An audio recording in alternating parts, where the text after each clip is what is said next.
So what's so special about that number 666? That mysterious number of the beast that was mentioned in the book of Revelation. Revelation chapter 13 verse 18 says, "Wisdom is needed to understand this. Let the one who has understanding solve the number of the beast.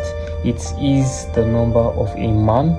His number is 666. Now I want you to pay attention to these two words, wisdom and man. The Bible talks about this specific king. His name is King Solomon. He was a man God gave wisdom to. If you look at the book of 2 Chronicles chapter 9 verse 13 and 1 Kings chapter 10 verse 14, these two verses describe Solomon's wealth this way. The weight of the gold that Solomon received yearly was 666 talents. So talent is simply how they measure gold, and one single talent is about 30 kg. So you're times 666 times 30, you would have 19,980 kg. That is around 20 tons. So Solomon received around 20 tons of gold every single year. That's like the size of my house. That is the amount of gold he receives every single year. I will never be poor. But you see, King Solomon was once dependent on God to help him in his endeavors as the king of Israel.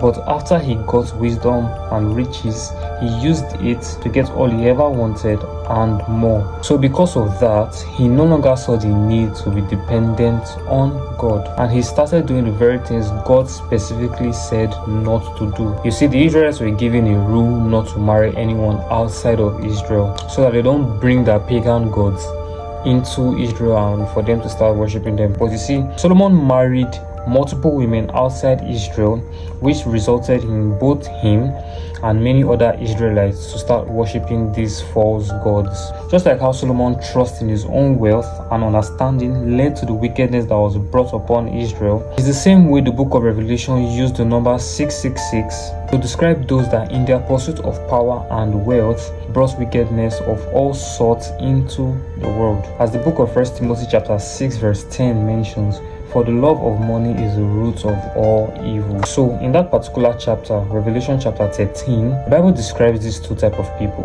One, the one that will bear the mark of the beast. This is describing those that will pursue after earthly satisfaction in return, cause evil upon the earth. Then two, the ones that will bear the mark of God. And this describes those that the Lord has marked by reason of his Holy Spirit. With all that said, I strongly believe that our 7 years of tribulations has begun. But why that number 7? Well, 7 is a prophetic number used to illustrate perfection. So that 7 years of tribulation actually sounds like going through hardships that leads to perfection of faith. And this sounds a lot like this verse from James chapter 1